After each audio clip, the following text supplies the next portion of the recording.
Hi everyone, it's Cassandra the Joyful Artist. I thought in this video I would share with you a little bit about my creative process with this painting that I've called Stardust. My mum, she loved black, so part of my process has been returning to some black paintings. So part of the process behind this painting was intention to be using blacks and to draw on the beauty of blacks. As a child, I used to love the movie. It was a movie and a book, but predominantly the book first, and it was called Black Beauty, about this wonderful black stallion. And I've got some black crystals at home, and black draws away negative energy. And then of course I love the night. I love the energy of the night. I feel that this painting has the whole cosmos in it. If you look closely, you'll see lots of golds. There's a lot of pinks. There's a lot of reds, greens. There's a lot of colour within this black. And basically, to make a good black, you're usually mixing a lot of colours all together.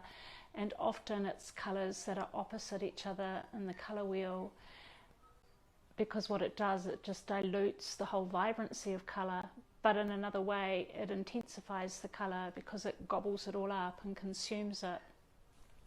So part of the process in creating this painting was to draw on the energy of black, but also to use beeswax. And I just love using the medium of beeswax. It's even now there are bees flying in the studio. The door's been locked, and when I came in, it actually just smelt so divine. It was so beautiful. So I love that. I've shared in other videos. My dad was a beekeeper, so yeah, bees are very significant to me, and bees are very, in historic times, hugely important spiritual messages. So I just love that. Anyone buying my beeswax paintings, as somebody said to me recently, the painting's about a year old and it still smells divine. You can buff it up with a soft cloth. It's just so gorgeous. So yeah, I definitely love the energy of black beeswax. I cook it up on the stove, and watched a video once and it showed me that technique, which I love, because then you can get quite a lot of material, a lot of the molten beeswax, which I buy from a local beeswax supplier up here in Kirikiri in the Bay of Islands.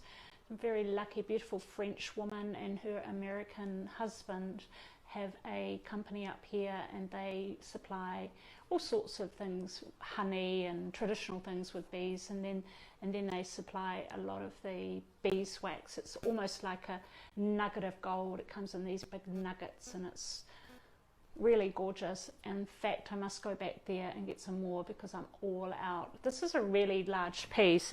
You've probably seen some of the photos that I've shared on my Instagram. If you're not following me on Instagram, do pop along, because I do share a lot of inspiration there. And the painting is pretty much as tall as I am, which is 5'9", and it began its life flat on the table. I always like to paint flat.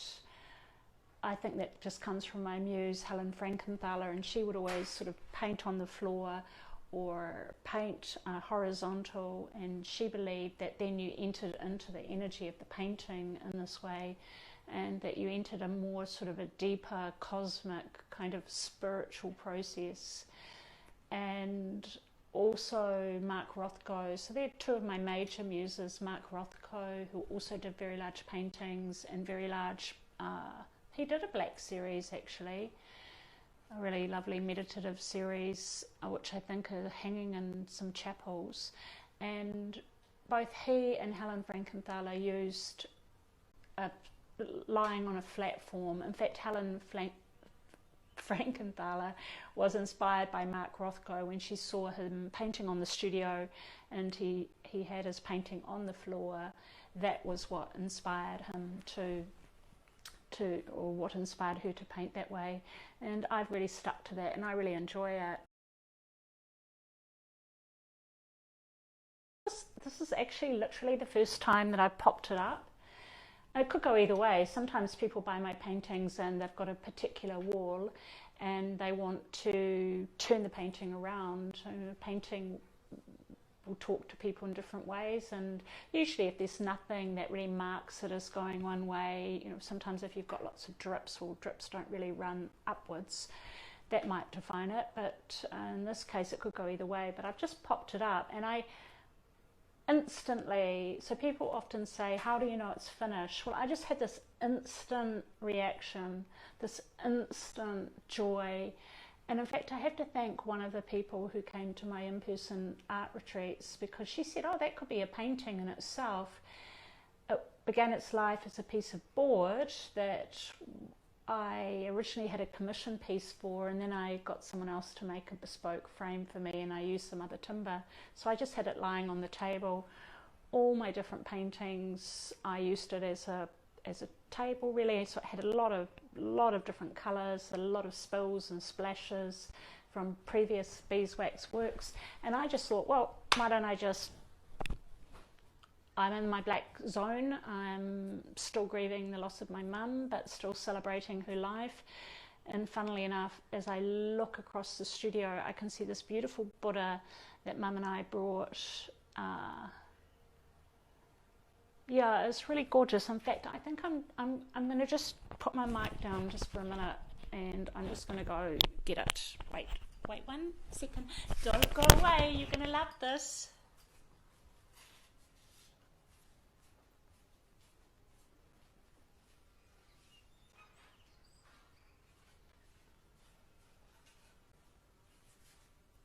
This Buddha, doesn't he or she look beautiful against that painting?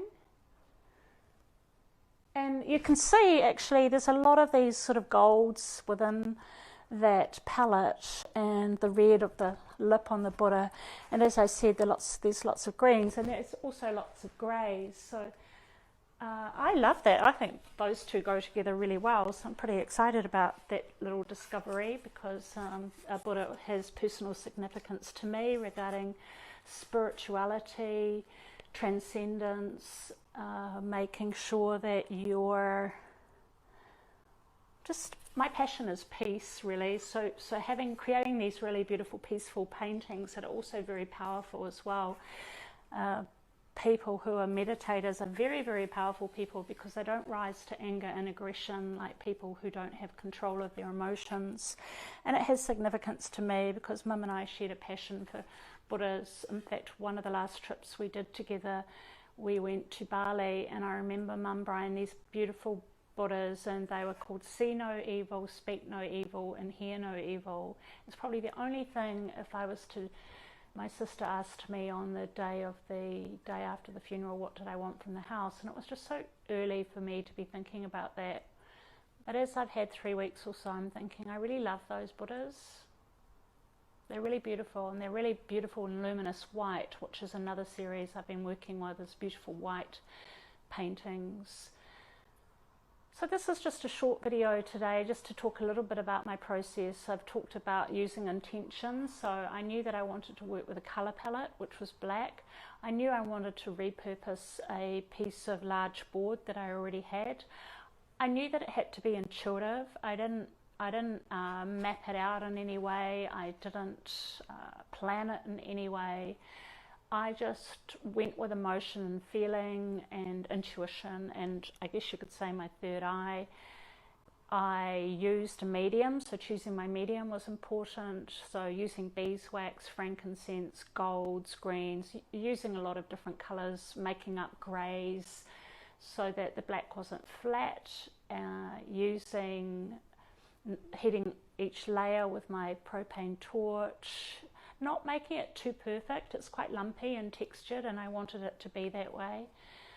And what would I say lastly? Knowing when to stop. Like, enough is enough. I could keep going and working, but there was just a moment. It's an intuitive knowing. It's just like, oh, I was so surprised. And I think that's what I love about painting abstractly and intuitively. You just get this wonderful surprise, and it's a real joy. I just narrated my book, What Makes You Happy, and I was sharing how painting makes me happy. And I was really delighted during the time when I was caring for Mum. I had already planned an art retreat at the Home of Compassion, and it was so beautiful because it was such a sad, difficult time. And then I had my art to nourish me, and I was nourishing someone else who was nourished as well. So I've just realised how much I love actually having an art retreat, a 3-day immersive art retreat. So I'm planning another one up here in the Bay of Islands. I'd like to combine it with food and wine and art and healing in my beautiful lifestyle property. So I'll put some notes below, so I hope that you will come and join me. It'll be very exclusive, a very small number of special people. So don't delay, because it is strictly limited. It's not the sort of thing for a mass amount of people. About 6 people would be ideal. So if you're keen, do contact me, have a look below, follow the link that I'll put, and I hope that I'll get to see you here and share with you the joy of painting in all sorts of mediums, the joy of creativity and the peace and purpose and power it brings even during the most stressful or sad times.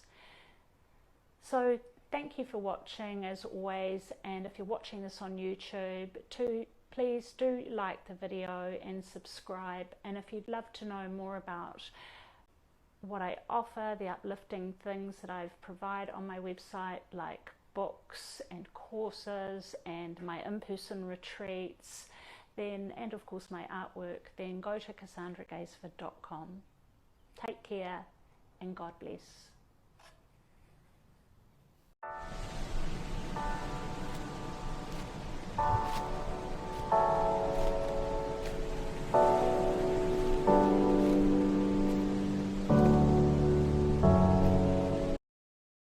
If you want any more information about my books, my artworks, creativity courses and online coaching, as well as in-person art retreats, please visit my website, cassandragaisford.com.